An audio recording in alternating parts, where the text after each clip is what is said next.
Very good morning students. I am teacher Salungi TV. I welcome all of you in this session of English language. Students, from 3 or 4 sessions, previous sessions, we have been discussing one of the significant topics from the grammar section, and that is active voice and passive voice. Students, this topic, active voice and passive voice, is not only important, significant in our writing, but also in the communication conversation in day-to-day life. Students, in the previous session, we learned 3 types of the past tense. I explained how to transform the active voice into passive voice of the sentences from simple past tense, past continuous tense and past perfect tense. In the previous session, I also told you the 4 types out of 12 tenses: present perfect continuous tense, past perfect continuous tense, future continuous tense and future perfect continuous tense.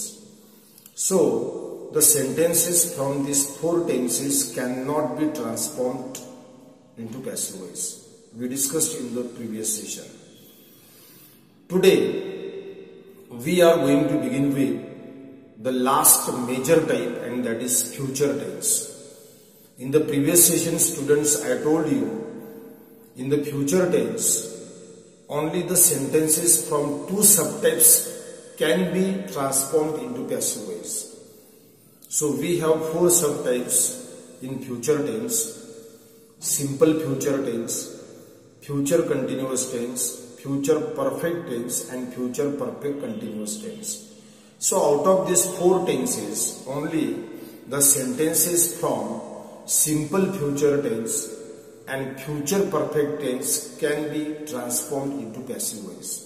So today we are going to discuss these 2 subtypes of the future tense. Okay, so let us begin with the 3rd major type, that is future tense. Students, let us look at the table or chart here. As I told you, there are 4 subtypes of future tense. Out of these 4 subtypes, only the sentences from simple future tense and future perfect tense can be transformed from active voice to passive voice. So let us see the examples from the first subtype, that is simple future tense. I read the first sentence: the man will guide him. Now let us transform this active voice, active sentence into passive sentence.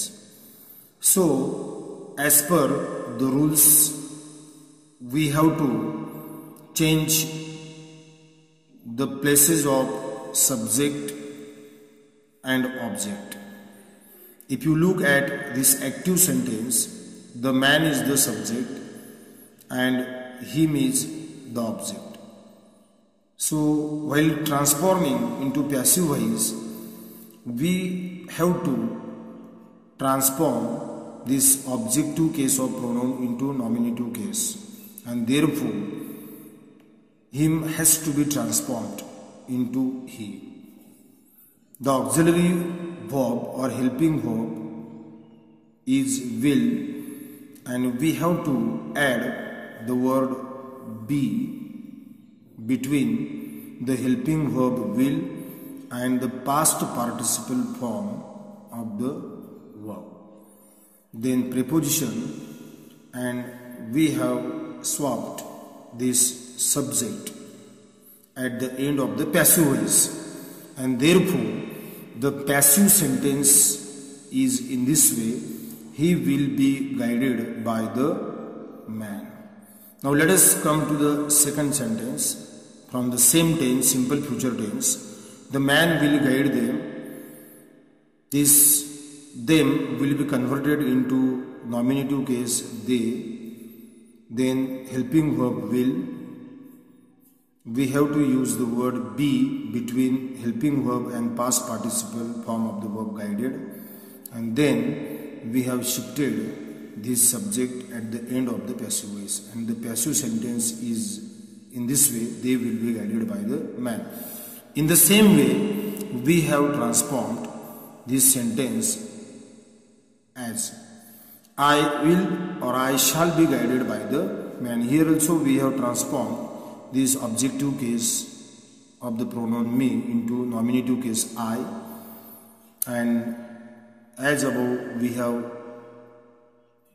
swapped the subject the man at the end of the passive voice, and therefore the passive sentence will be in this way, I will or shall be guided by the man. So I hope you must have understood this first subtype of the future tense, simple future tense. Now let us come to the second subtype of the future tense, future perfect tense. The man will have guided him. Here also we have converted, we have transformed this objective form of the pronoun into nominative form he. Students, in future perfect tense we have already here past participle form of the verb, as it is future perfect tense. We know that in each perfect tense, let it be present perfect tense, let it be past perfect tense, let it be future perfect tense, we use third form of the verb in the perfect tense, and therefore you need not to search or find out the past participle form or the third form of the verb in the perfect tense. So as it is future perfect tense, we have transformed this objective case into nominative case. Then we have to use the helping verb will have. We have to add the word been between these helping verbs and the past participle form of the verb guided. Then preposition, and as above we have to swap, we have to change the place of this subject at the end of the passive voice, and therefore the passive sentence is like this, he will have been guided by the man. In the same way we have transformed the second and the third sentence also. I read the sentence, the man will have guided them, they will have been guided by the man. And the third sentence is, the man will have guided me. Here also we have transformed this objective case of pronoun into nominative case I. Then helping verbs either will or shall have.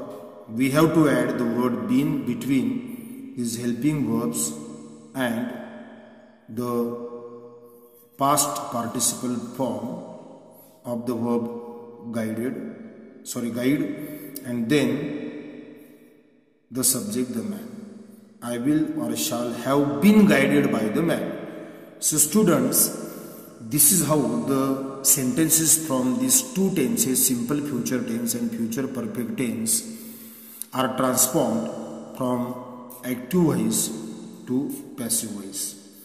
Students, in the introduction I told you that we will complete these two tenses and also the sentences from imperative sentence in this session, but I will continue the sentences from imperative type in the next session.